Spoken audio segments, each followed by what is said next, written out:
السلام علیکم ورحمۃ اللہ وبرکاتہ۔ آج ہم بات کریں گے مسجد نبوی کے حوالے سے کہ جب اللہ کے رسول صلی اللہ علیہ وسلم مسجد نبوی میں خطبہ دیا کرتے تھے یا واعظ کیا کرتے تھے تو ایک تنے کے قریب یا اس پر ٹک کر کیا کرتے تھے، جو کہ کھجور کا تنا تھا۔ تو ایک انصاری خاتون تھیں، انہوں نے اللہ کے رسول صلی اللہ علیہ وسلم کو یہ آفر کیا کہ میں آپ کے لیے ایک ممبر ایسا بنوا دوں جس پر آپ واعظ یا خطبے کے دوران بیٹھ سکیں۔ تو اللہ کے رسول صلی اللہ علیہ وسلم نے انہیں اجازت دے دی۔ ان کے پاس ایک غلام تھا جو کہ بڑھئی تھا۔ تو جمعہ کے روز جب اللہ کے رسول صلی اللہ علیہ وسلم اس ممبر پر چڑھے تو اس لکڑی جو سوکھا تنا تھا کھجور کا، وہ میں اگلی حدیث سے بتا دوں گا آپ کو کہ وہ سوکھا تنا تھا، کہ اس میں سے آواز آنے لگی جیسے کہ کوئی بچہ روتا ہے۔ پھر اللہ کے رسول صلی اللہ علیہ وسلم اپنے ممبر سے اتر کر اس لکڑی کی طرف گئے اور اسے سینے سے لگا لیا، اور لوگوں نے اس کے بچے کی طرح رونے کی آواز سنی، اور وہ جو آواز تھی وہ اونٹ کے بچے جیسی تھی۔ یہ اگلی چیز سے آپ کو ایکسپلین ہو جائے گا، یہاں پر صرف بچہ لکھا ہے۔ تو اونٹ کے بچے کی طرح اس نے رونا شروع کیا، اور ایسا لگتا تھا لوگوں کو کہ یہ پھٹ نہ جائے کہیں، مطلب اس قدر درد بھری آواز تھی اس کے اندر۔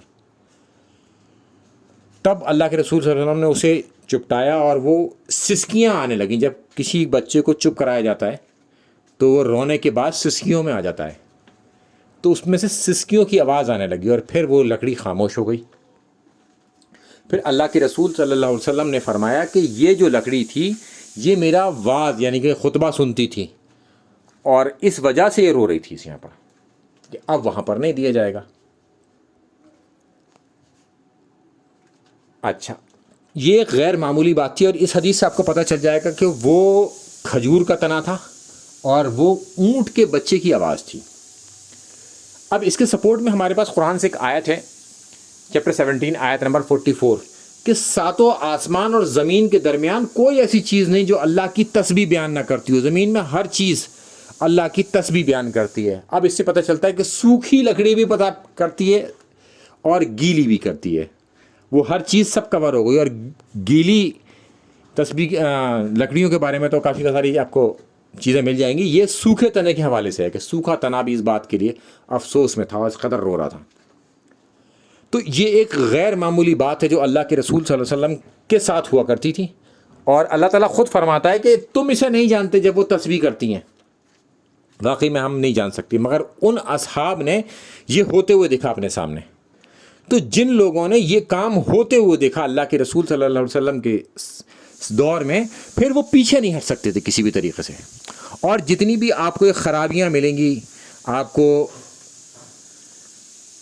خلافت راشدہ کے دور میں یا اس کے بعد میں، تو وہ ان صحابہ کے دور کی بات ہے یا ان صحابہ کے حوالے سے ملتی ہے جو طلقہ صحابہ ہیں یا بعد میں ایمان لانے والے۔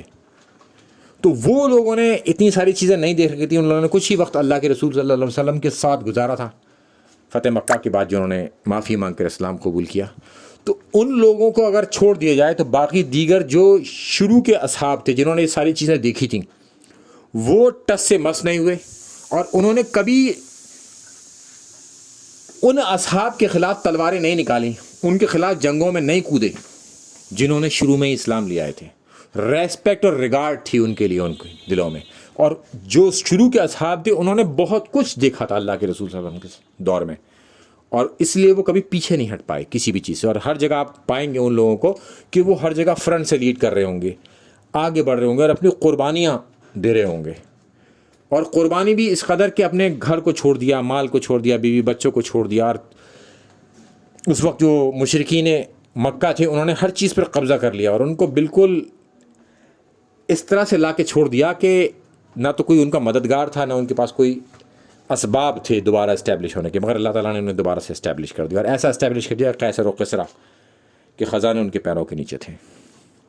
یہ ایک بالکل غیر معمولی بات تھی اللہ کے رسول صلی اللہ علیہ وسلم کے حوالے سے، جو کہ قرآن بھی ان چیزوں کو سپورٹ کر رہا ہے۔ السلام علیکم ورحمۃ اللہ وبرکاتہ۔